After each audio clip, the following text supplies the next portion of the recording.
مدینہ منورہ کی تاریخی مساجد میں سے ایک یہ مسجد ابو ذر ہے۔ حضرت ابو ذر غفاری رضی اللہ تعالی عنہ کثرت سے اس مسجد میں آ کر کثرت سے درود شریف پڑھتے تھے، اس لیے کہ روایت میں آتا ہے، حضرت عبد الرحمن بن عوف رضی اللہ تعالی عنہ کی روایت ہے کہ ایک مرتبہ میں مسجد شریف کے صحن میں لیٹا ہوا تھا کہ اچانک حضور صلی اللہ علیہ وسلم باہر سے تشریف لائے۔ میں بھی آپ صلی اللہ علیہ وسلم کے پیچھے پیچھے چلا گیا۔ آپ صلی اللہ علیہ وسلم ایک باغ میں تشریف لے گئے، وضو فرما کر نوافل ادا کیے، پھر ایک طویل سجدہ کیا۔ سیدنا عبد الرحمن بن عوف رضی اللہ تعالیٰ عنہ فرماتے ہیں، مجھے خطرہ لاحق ہو گیا کہ کہیں آپ صلی اللہ علیہ وسلم وصال تو نہیں فرما گئے۔ یہ تصور تھا کہ میری آنکھوں سے آنسو بہہ نکلے۔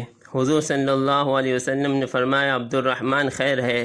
میں نے عرض کیا، حضور آپ کے طویل سجدے سے مجھے اندیشہ ہوا کہ کہیں آپ صلی اللہ علیہ وسلم کی روح انور پرواز تو نہیں کر گئی۔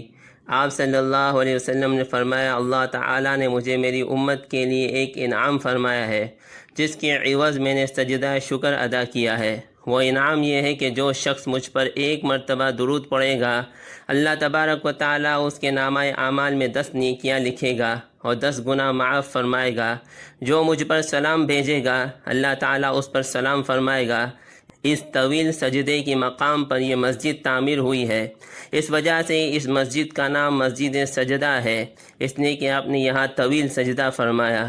رسول اطہر صلی اللہ علیہ وسلم جہاں بھی ٹھہرے وہ منزلیں یاد کر رہی ہیں، زمین اقدس جہاں جھکی ہے وہ سجدہ گاہیں ترس رہی ہیں۔ اس مسجد کو مسجد شکر بھی کہتے ہیں کہ اس لیے آپ صلی اللہ علیہ وسلم نے یہاں سجدہ شکر ادا کیا۔